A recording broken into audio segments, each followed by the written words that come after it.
Salto para o Futuro está de volta. No programa de hoje estamos discutindo os sentidos do ensino de história. Eu quero abrir esse terceiro e último bloco do nosso programa com uma participação, um comentário da professora Tânia Colodete, das professoras Tânia Colodete e Simone da Silva, do Instituto de Educação Governador Roberto Silveira, aqui em Duque de Caxias, no Rio de Janeiro. Ela diz, professora Helenilce, que a disciplina História continua a mesma. Livros didáticos contendo informações prontas, datas precisas, fatos memoráveis, cujo aprendizado se faz através dos questionários, causas e consequências decoradas. Ela diz que precisamos transformar esse paradigma e conta com as alternativas de trabalho, as propostas de vocês, que vocês apresentam no programa de hoje.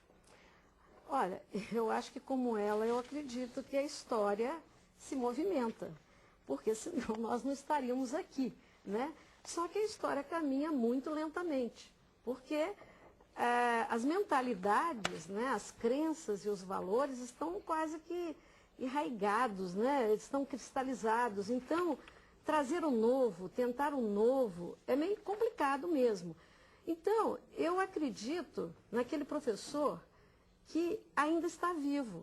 Porque eu falo muito para os meus alunos o seguinte: quem é aqui que morreu e esqueceu de deitar? Porque só falta isso para algumas pessoas. Então, eu estou dizendo, quando a gente conversa com pessoas vivas que querem mudar. Agora, a gente sabe que a gente pode muito pouco, mas pode alguma coisa. Então, é acreditando nessa mudança, embora pequena, que eu acho que, mesmo às vezes tendo um livro didático que não é muito legal, o professor fez isso, não é um material que me impede de tentar levar os meus alunos a fazerem qualquer tipo de reflexão, para não reproduzir o material. Então, eu posso ter um livro ruim, um livro que talvez não seja o mais adequado, mas eu sou capaz de começar a perguntar o livro. O que ele fala? Será que é assim? Aí complementar com uma outra fonte, uma outra imagem, mas a partir talvez daquele material que eu tenho, como ele falou. Mas não, eu acho que ter vivo isso, que eu posso alguma coisa, eu posso muito pouco, mas eu posso e eu quero fazer, com o material que eu tenho, eu acho que eu sou capaz. Porque eu levanto uma questão e vou tentar, com os meus alunos, respondê-la. Professor Disseu, eu sei que o senhor quer comentar. Eu vou chamar primeiro a Brenda do Pará e passo a palavra ao senhor, ok? Porque a Brenda já aguarda a gente há um tempinho. Oi, Brenda. Oi, boa noite, Bárbara. Pedagoga. E estou no primeiro teleposto virtual de Belém do Pará. Acompanhando a discussão que está acontecendo a respeito de valores, de crenças, de coisas arraigadas, e retomando o que fora discutido anteriormente a respeito das pessoas iletradas, a minha pergunta é o seguinte: enquanto professores de história, pedagogos e profissionais da educação, como que podemos atender essas pessoas iletradas sem que elas percam a sua identidade, os seus valores e a sua historicidade de uma forma geral? Muito obrigada pela participação, pela oportunidade. Uma boa noite a todos. Brenda, a gente é que fica feliz por você ter participado. Que bom essa iniciativa do primeiro teleposto virtual aí no Pará, que outros telepostos desse mesmo caminho venham para participar aqui do programa ao vivo. Venha mais vezes, tá bom? Obrigada. Professor Disseu, eu sei que o senhor quer comentar, fique à vontade para fazer o link. Okay. Eu acredito que a pergunta tem a ver bastante com o que a gente já estava debatendo. Eu vou colocar uma coisa para você, Brenda, que é a seguinte: eu não acredito que intervir, né, na vida de uma pessoa com o conhecimento sistematizado, com a educação, possa ser, na realidade, modificar a identidade dela. Eu acho, se me desculpe, mas eu discordo de você. Eu, na realidade, considero que nós estamos, efetivamente, durante todo o tempo, construindo, né, nossas subjetividades no processo que a gente estabelece com a vida. E isso é que vai construindo a nossa maneira de ser, etc. e tal. É uma questão, não é uma questão de classificação ou de eleição, se é melhor ou se é pior, na realidade. Quando eu introduzo um juízo de valor desse, aí eu posso acabar acreditando que educar pode ser uma coisa ruim. Educar no sentido mais formal, né? Então, eu acho que é importante qualquer forma de conhecimento, e o conhecimento sistematizado que a escola passa é fundamental na vida das pessoas. Eu acho que não vai se destruir a identidade de uma pessoa ao se fazer isso. Isso é que eu tenho para falar para você. E em relação à questão da metodologia, né, da colega anterior, eu creio que, vou ser rápido, eu creio que só estar incomodado pela presença do que isso que eu estou fazendo, esse material que eu tenho na minha mão, não é bom, não é isso que eu quero, já é a grande motivação para a gente poder buscar outros caminhos, né? E aí esse caminho vai vindo em função, efetivamente, do que eu tiver na mão, do que eu puder, do que eu conseguir, junto com os meus alunos. Porque professor só trabalha com seus alunos. Professora Ana, ainda na questão das fontes de informação, muitas vezes os professores estão preocupados em cumprir ali, em algumas vezes, a carga curricular, ali, o conteúdo curricular determinado no início do ano, com a proposta pedagógica, enfim. Quando é que o professor pode saber e deve fazer uma quebra nessa proposta de seguir somente o conteúdo, quando se tem uma história à frente dele? Por exemplo, a gente viu, né, em 11 de setembro, né, pela televisão, acompanhando a história ao vivo, em todas as emissoras, e eu soube que muitas escolas, por exemplo, pararam sua programação, vamos ligar a televisão porque a história está ali. E esse é o momento de parar e vamos discutir isso com vocês. Qual é esse momento? Em que momento o professor pode, olha, o programa não é isso agora, a história está acontecendo, eu preciso que vocês, de discutir com os alunos isso que está acontecendo na minha frente.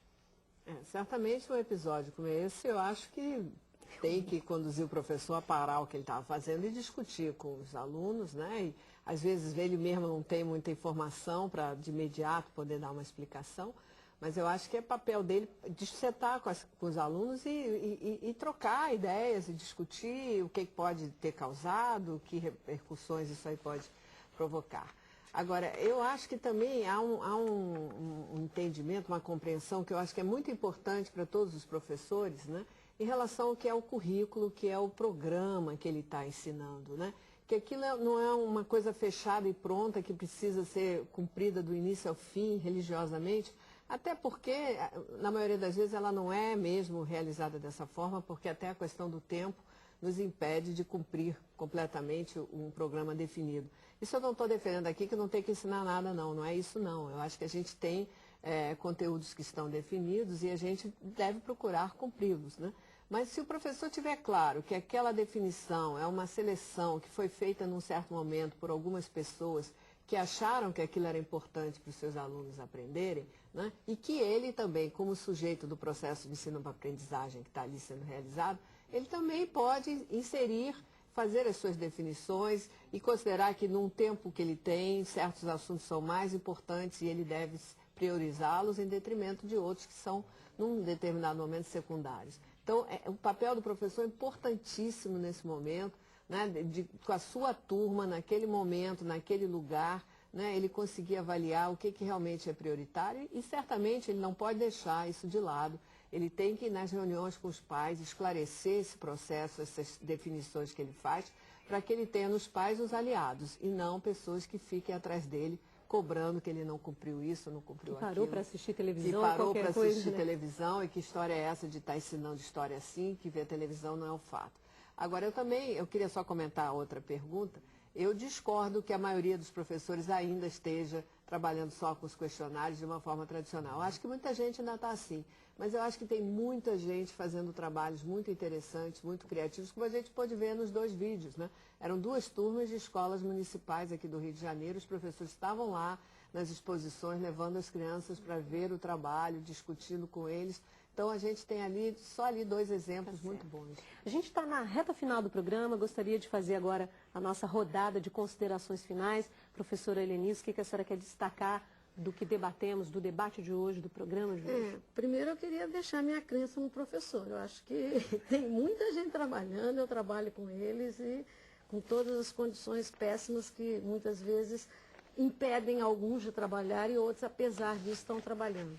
E uma outra coisa que eu queria lembrar, que nós estamos numa sociedade, né, do século XXI, sociedade da informação, que a televisão está aí, né, que ela deve ser usada a serviço, né, a favor e não contra, né? Porque tem muita gente, não vou trazer televisão, não vou trazer isso. Bom, por quê? Nós temos que pensar num sujeito que a gente chama de sujeito blip, que é esse formado desses fiapos de informação, essa quantidade de informação. E essa quantidade de informação, essa velocidade, eu acho que altera, inclusive, a identidade nossa com relação ao tempo. Porque, de repente, você fica sem chão, né? Porque a velocidade é tão grande, a informação, que os parâmetros, né, de como agir, como comportar, etc., vai mudando. E, inclusive, os nossos jovens, muitas vezes, é o que um historiador, Hobsbawm, fala, dá a impressão de viver num eterno presente. E isso traz mais complicações para nós, devido a quê? Uma defasagem muito grande com as gerações passadas.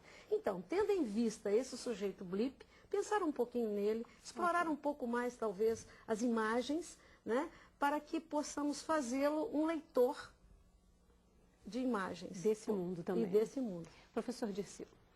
Bom, quero deixar um abraço para os colegas e um agradecimento por terem nos visto e ouvido aqui nossas considerações. Nós também somos todos professores e temos nossas também ansiedades e dificuldades no trato com os nossos alunos, né? E dizer isso, eu quero reforçar o que você colocou da crença no professor, né? Os professores fazem trabalhos bonitos, a maioria faz trabalho bonito.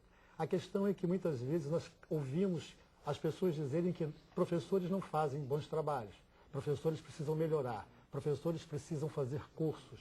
E nós acabamos, na realidade, acabamos naturalizando isso como se fosse um defeito. Todos nós, na realidade, temos nossas possibilidades e temos nossos limites.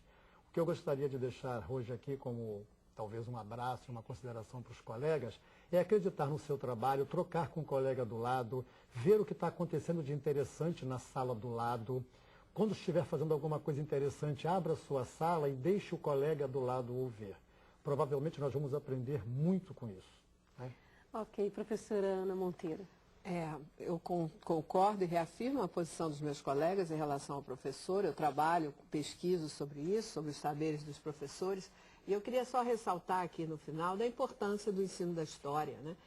O ensino da história que vai ajudar, pelo menos eu acho que deve buscar isso, ajudar os nossos alunos a entenderem os sentidos das ações humanas, né, dos processos, né, tentar entender por que as pessoas agem do jeito que agem ou agiram do jeito que agiram, conhecer, né, os tempos passados, as diferentes sociedades, as formas diferentes de agir. E isso vai ajudá-los a entender que o seu presente, né, a Helenice falou sobre isso, ele nesse entendimento de passado, presente e futuro, que o seu presente não é uma contingência inevitável que ele não pode transformar, né? No momento que ele conhece, através da história, que existiram outras formas de viver, outras formas de olhar o mundo, ele pode acreditar e ter esperança que o nosso futuro pode ser mudado, pode ser melhorado, né? Pode ser transformado. Eu acho que essa é a principal lição que o ensino da história traz para a gente. Bom, o Salto para o Futuro de hoje fica por aqui. Eu agradeço aos professores Dirceu Castilho, da Universidade do Estado do Rio de Janeiro, Ana Maria Monteiro, da Universidade Federal do Rio de Janeiro, e Helenice Ciampi, da PUC de São Paulo. Obrigado também a você pela parceria de sempre. No programa de amanhã vamos falar sobre memória e ensino de história. Se você gostou do tema, mas ainda não tem o boletim dessa série, você pode encontrar os textos no nosso site na internet. O endereço é www.tvebrasil.com.br/salto. A gente se vê amanhã. Salto para o Futuro, 15 anos, parceiro do professor.